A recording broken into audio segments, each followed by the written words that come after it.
Welcome back to the channel. Today, we're diving into the fascinating world of reuptake inhibitors.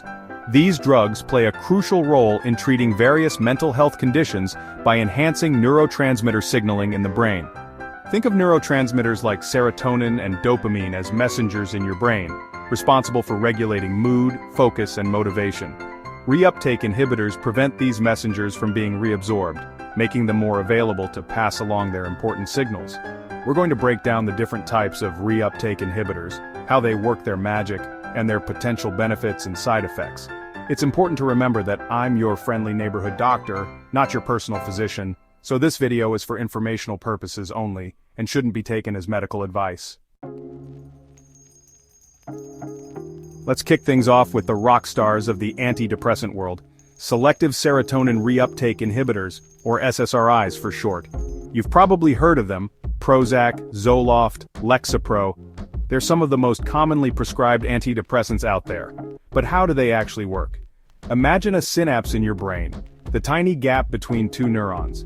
Serotonin is released from one neuron with the goal of binding to receptors on the next neuron, transmitting a signal that can boost your mood. Now, picture SSRIs stepping in like a friendly bouncer at a club. They stand at the edge of the synapse, preventing serotonin from being reabsorbed back into the first neuron. This means more serotonin is hanging out in the synapse, increasing the chances of it binding to those receptors and boosting your mood. SSRIs are often the first line of treatment for depression and anxiety disorders because they're generally well tolerated and have a relatively low risk of serious side effects. However, it's important to remember that everyone responds to medication differently. Some common side effects of SSRIs can include nausea, insomnia, and changes in libido. It's crucial to talk to your doctor about any concerns or side effects you may experience while taking SSRIs. They can help you weigh the risks and benefits and adjust your treatment plan as needed. Remember, finding the right medication and dosage is often a journey, and it's important to be patient and communicate openly with your healthcare provider. Next up, we're talking about SNRIs, or serotonin norepinephrine reuptake inhibitors. These medications pack a 1-2 punch by boosting both serotonin and norepinephrine in the brain. Norepinephrine is another neurotransmitter that plays a key role in your body's stress response, attention, and alertness. Think of norepinephrine like an energizing shot of espresso for your brain, while serotonin is more like a warm hug for your mood. SNRIs, such as Effexor and Cymbalta, work by blocking the reuptake of both these crucial neurotransmitters, increasing their levels in the synapse. This dual action makes SNRIs effective not only for depression, but also for certain anxiety disorders, chronic pain conditions, and even nerve pain. By increasing norepinephrine, SNRIs can help improve focus, concentration, and motivation, while the boost in serotonin can alleviate feelings of sadness, hopelessness, and anxiety. Just like with SSRIs, it's important to be aware of potential side effects when taking SNRIs. Common side effects can include dry mouth, constipation, dizziness, and sweating. In some cases, SNRIs can also lead to increased blood pressure, so it's essential to monitor your blood pressure regularly while taking these medications. As always, open communication with your doctor is key. They can help you determine if an SNRI is right for you and manage any side effects that may arise. Now, let's shift gears to norepinephrine dopamine reuptake inhibitors, or NDRIs. As their name suggests, these medications primarily target norepinephrine and dopamine, another superstar neurotransmitter. Dopamine is often referred to as the feel-good neurotransmitter, playing a crucial role in motivation, reward, and pleasure. NDRIs, like Wellbutrin, work by increasing the availability of both norepinephrine and dopamine in the brain. This unique mechanism of action makes NDRIs particularly effective for treating conditions like ADHD and depression, especially in cases where low energy, fatigue, and lack of motivation are prominent symptoms.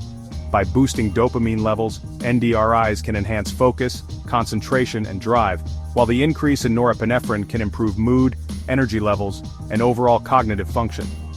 Unlike SSRIs and SNRIs, NDRIs typically have minimal impact on serotonin levels, which means they may be less likely to cause certain side effects like weight gain or sexual dysfunction.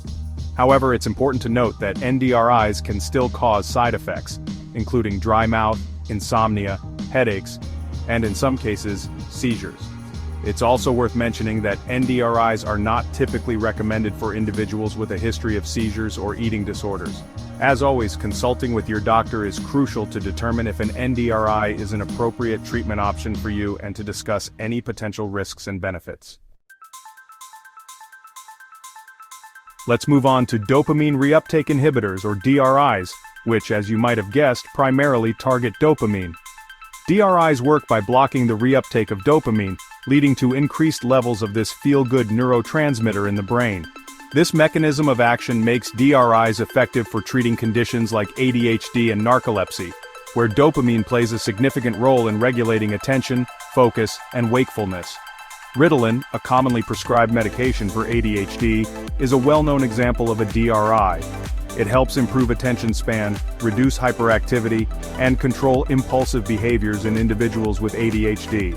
However, it's important to note that DRIs can have a higher potential for abuse and dependence compared to other types of reuptake inhibitors, especially when used recreationally. Cocaine, an illicit drug, is also a DRI, albeit a much more potent and dangerous one. It floods the brain with dopamine, leading to intense feelings of euphoria and alertness, but also carrying a high risk of addiction and serious health consequences. Due to their potential for abuse and side effects, DRIs are typically prescribed cautiously and carefully monitored by healthcare professionals. Finally, let's talk about tricyclic antidepressants, or TCAs. These medications have been around for quite some time and were some of the first antidepressants developed. TCAs work by blocking the reuptake of both serotonin and norepinephrine, similar to SNRIs. However, they tend to have a broader range of effects on other neurotransmitters, which can lead to more side effects. TCAs, such as amitriptyline, are effective for treating depression, but they're often reserved for cases where other antidepressants haven't been successful due to their potential for more pronounced side effects. Some common side effects of TCAs can include dry mouth, constipation, blurred vision, dizziness, drowsiness, and weight gain. In some cases, they can also cause more serious side effects like heart rhythm abnormalities. Due to their potential for interactions with other medications and the risk of overdose, TCAs are generally not considered a first-line treatment option for depression. However, they can be a valuable tool for certain individuals who haven't responded well to other antidepressants or who experience specific symptoms that TCAs can effectively address. As always, it's crucial to have an open and honest conversation with your doctor about your medical history, any other medications you're taking, and any concerns you may have before starting any new medication, including TCAs. That's a wrap on reuptake inhibitors. If you found this video helpful, don't forget to like, subscribe, and hit the bell icon for more informative content. Remember, this video is for informational purposes only and shouldn't be taken as medical advice. Always consult with your healthcare provider to discuss any health concerns or before making any changes to your treatment plan. Stay healthy and see you next time.